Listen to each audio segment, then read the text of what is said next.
जय पहाड़ जय पहाड़ी, हर हर महादेव।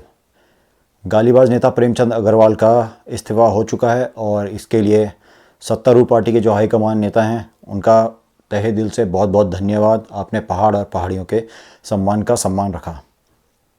और अभी कुछ ऐसा देखने को मिल रहा है कि मैदानी क्षेत्र के कुछ लोग देहरादून को बंद करने की बात कर रहे हैं, क्योंकि प्रेमचंद अग्रवाल का इस्तीफ़ा हो चुका है। और उसके इस्तीफ़े के लिए पहाड़ी लोगों ने जो एकता दिखाई है, आंदोलन करा है और सरकार पे दबाव बनाया है, उसके विरोध में मैदानी क्षेत्र के कुछ लोग आंदोलन करके देहरादून को बंद करने की मांग कर रहे हैं। तो मैं उनसे एक बात कहना चाहता हूँ, नेता कोई भी हो, मैदानी क्षेत्र का या पहाड़ क्षेत्र का, उसको जनता को गाली देने का कोई अधिकार नहीं है। अगर वो ऐसा करता है तो उसको उस पद पे रहने का कोई अधिकार नहीं है, क्योंकि जिस जनता ने उसको उस पद पे बैठाया है वो उसी को गाली दे रहा है। तो क्या वो उस पद पे उसका जनता का प्रतिनिधि बने रहने का अधिकारी है? ये आप मुझे बताइए। और एक बात और, कि ये जो मैदानी क्षेत्र के लोग हैं जो कि पहाड़ियों से अपनी कंपेयरिंग कर रहे हैं, तो मैं बता देना चाहूँ कि जिस देहरादून को आप बंद करने की मांग कर रहे हैं, उस देहरादून में कहीं भी शहीद स्मारक हो या फिर शहीद द्वार हो, उसमें केवल आपको पहाड़ के बेटे का ही नाम दिखेगा।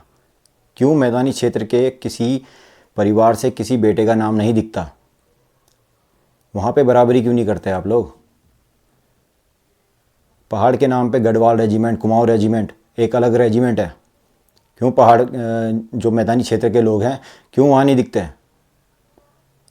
वहाँ पे करिए ना बराबरी,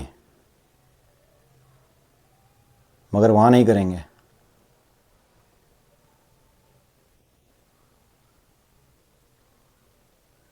पहाड़ के घरों से 90 से 95% जो फौजी हैं वो अपनी तनख्वाह अपने घर वालों को देते हैं, तब जाके आपके जो ये जितने भी मैदानी क्षेत्र में अपने धंधे खोल के बैठे हैं ना, ये उनके पैसों से चल रहा है।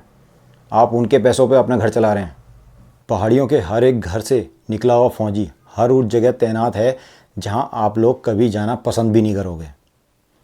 कितनी ठंड धूप, हर दुश्मन से हमारी रक्षा कर रहे हैं, हमारे बॉर्डरों पे तैनात हैं, वहाँ पे आप कोई बराबरी नहीं करोगे। आपको बराबरी करनी है यहाँ राजनीति में।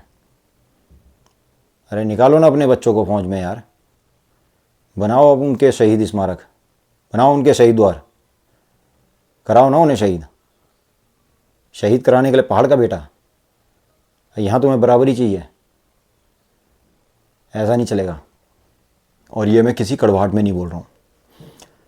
पहाड़ के लोग फौज में जाना, देश की रक्षा करना, वहाँ देश की रक्षा करते हुए अपनी जान देना, ये सबसे पहला कर्तव्य मानते हैं। और उसके बदले में कभी उन्होंने ये नहीं सोचा कि दूसरा सामने वाला हमें कुछ दे। वो इस तरह की कोई चाहत नहीं रखते हैं, मगर थोड़े से सम्मान के ज़रूर अधिकारी हैं। इतना आपको समझना पड़ेगा।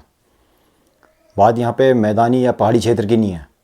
अगर कोई पहाड़ी क्षेत्र का मंत्री अगर मैदानी क्षेत्र वाले को गाली दे देता सदन में, तो उसको भी वही इस्तीफ़ा देना पड़ता जो आज प्रेमचंद अग्रवाल ने पहाड़ियों को गाली दे के दिया।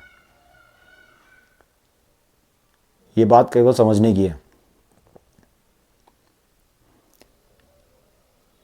उन्होंने पर्टिकुलर एक क्षेत्र, पहाड़ी क्षेत्र के लोगों को सदन के अंदर गाली दी, तो उसके एवज में पहाड़ियों ने एकता दिखाई, अब आंदोलन करा और उनका इस्तीफ़ा हुआ। बस इतनी सी बात। अब उसको आप आगे बढ़ा रहे हैं मैदानी क्षेत्र और पहाड़ी क्षेत्र का बंटवारा करके। तो मैं कहना चाहूँगा, अगर कोई पहाड़ी क्षेत्र का मंत्री अगर मैदानी क्षेत्र वाले को गाली देता तो उसको भी इस्तीफ़ा देना ही पड़ता, क्योंकि वो मैदानी क्षेत्र के जनता के बिना उस पद पे नहीं बैठा है। तो ये बात आपको और हम लोगों को समझनी पड़ेगी कि नेता कोई भी हो, उसे कोई अधिकार नहीं है कि जनता को गाली दे। धन्यवाद।